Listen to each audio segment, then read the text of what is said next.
Hello there, my friends on the internet. After 3 months, I again thought to make a video.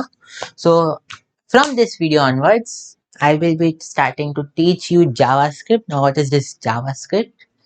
I'll tell you everything. Just first of all, press the subscribe button and bell icon so that you get all the notifications, as all people say.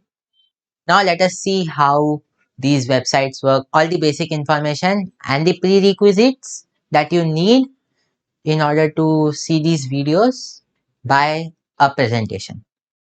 Okay, so in this whole series, I will be covering this thing in written in bold letters, JavaScript. Now, what is this JavaScript? I will be telling.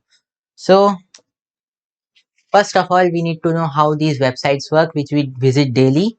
So, there are two sides in a website, a client side and the server side. Now, what is this client side? The client side is the side which you'll see, the beautiful side, the side which looks beautiful. And the side is the side which we can't understand. It's just an API which gives us response back. So how do these work now? Though these both are different things, now I will be telling you how do these work. There are two ways these work. The first way is the client sends a response to the server, which is usually made in Node.js, Django, and PHP. So in any one of those. And then the server sends us back the response.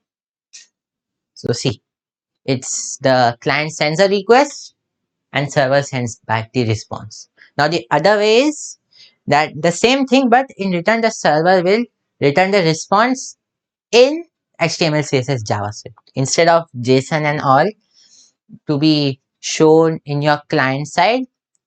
It will itself return as the HTML. So these are the two ways which websites work, which we visit daily. So now what is this server side? What does it do? What is the work of this server side? Now this server side is usually for database, usually not every time, usually for database and some more things, which in the video of an API, in which I explained what is an API. In that video I explained it very nicely, so please make sure to look at that video and please like it. So now, as I said, the three elements of the client side are HTML, CSS, JavaScript. So now, how all the three work together hand in hand. So I'll be telling you how do they work. So first of all, what is this HTML? Without this, nothing is possible in the front end. Now we'll take a friendly example of this card in order to understand. So HTML is hypertext markup language. So it is just like a skeleton designing for the web page. Now, for example, if you want to design a skeleton for this car, you would take metal and just draw like this, like this, like this in 3D manner. So that would be the basic skeleton of a car, all the metal sheets without design. So that is what HTML is. It is just the basic markup of our web page, and then it can be assisted by technologies such as CSS or cascading style sheets, which is used to design the car. As you can see the car there, CSS is used to design. They think this car as a web page. I mean, think web page as this car, and all of these designs like this design, the ditch in between, the seats cover and the tire cover, lights, all of this is CSS. So the designing is done as CSS now. So now to run the car you need an engine, so that is known as JavaScript. The engine for a website is known as JavaScript. Connecting to a server, putting all the request response pipeline and all those things. We'll learn everything, don't worry. The mainly the oxygen for your web page is JavaScript. So now think JavaScript as the oxygen of your web page. So now, as I said, CSS is used for styling the web pages, and JavaScript was initially designed to make pages alive. That's what I said. It is like oxygen for our web page. And then it can be executed in a browser itself. I'll show you how is it executed in the browser itself. And then can be used as at the server as well as at the front end. So now initially it was designed only to be executed in the browser, and later on with technologies like Node.js and all, it can also be used on server as well. So that is very good. Languages, some languages get transpiled or translated into JavaScript in order to get understood by the browser or anything server also. So uh, there are some examples like CoffeeScript and TypeScript, etc. So now let us see what are the installations, and to look ahead, you should at least be familiar with HTML and CSS. Basic knowledge, not very familiar, just basic knowledge. Okay. So installation only includes one thing in it, which is the IDE itself. And if you don't want to install it, just you can go here onto Notepad and use that. So, and instead you can use on a Mac PC, you can use text edit. So that is all. But I would recommend you to use this thing which I'll be showing you right now.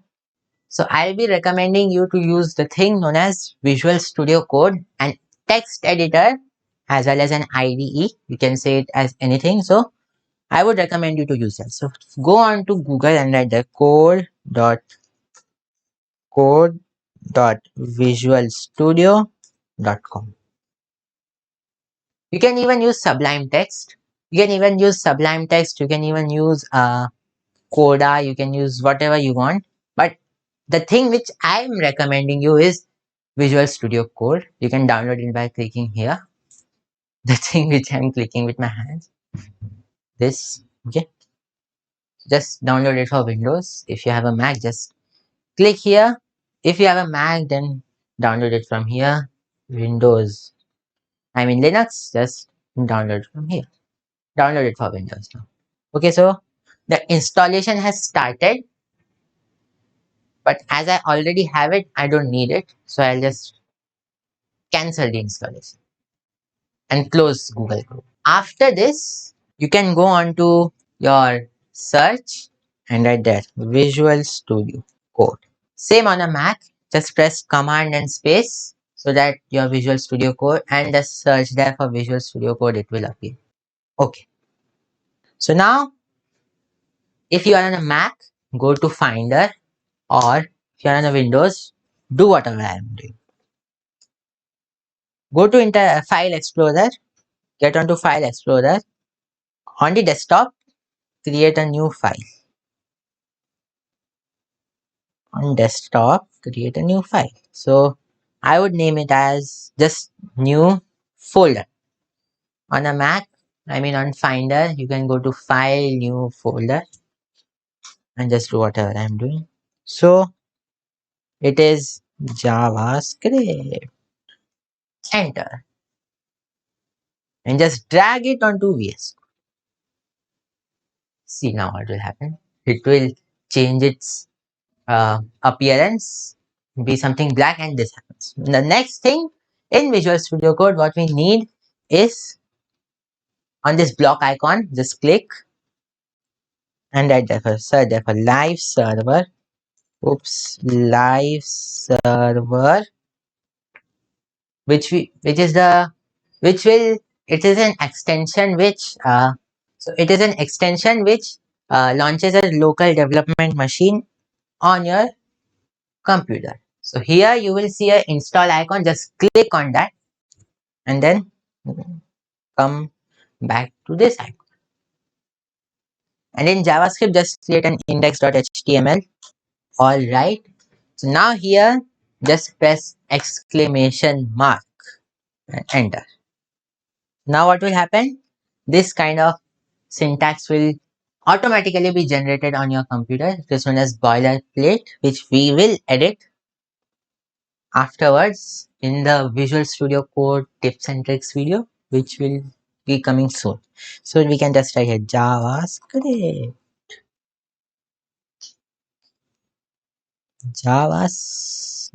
JAVA capital S. Okay. So now As these three things work together hand in hand, JavaScript, HTML, and CSS, they can be inserted in the HTML document itself. So we can just write here script, CRIPT, and press enter. This autocomplete is known as Emmet abbreviation, which auto completes us our code for us. So we can just write here anything. Now we can write all the JavaScript code here. I will zoom in, just save it, and in here we can write our JavaScript. So first thing which we want to learn is console.log. So console, I'm very sorry, console.log. What you want to write? We can write hello world. So hello WRLD. Oops. WRLD. So at the end of each JavaScript statement, you should always provide a semicolon. Okay. So now you have to right click on our document and open it with live server. You will see here first thing, open with live server. Just click on that and automatically your Google Chrome will open. Okay. Now I was telling that JavaScript can be executed in the browser itself. So I'll show you how. Just press right click there and press inspect. This kind of thing would come, but on another side. If you go onto the console, you will see a hello world. So this is console. The console object refers to the console of the browser, and this log refers to printing a statement in there. So this is one. Anyways, now we'll learn more. So now I will show you how to reference other JavaScript documents in an HTML document. Like we do like for CSS, we just put a link here, CSS, like this. It is a similar manner for JavaScript. So we just write here script, the same thing, and we just said S:\src, this kind of thing. And then we just need to write here in the current directory find. So to tell the current directory, you have to put that dot and then slash. Slash means in the current directory find app.js. Okay, just find app.js. So for that we need to make it. So app.js and just save the HTML document. So we created app.js and just now we can write our JavaScript here. So we just wrote the console.log, whatever. So hello world. Hello world. Now if you go back here, we can see our hello world here. Just right here. Okay, so thank you for watching this video. In the next video, I'll be explaining you some things about functional programming.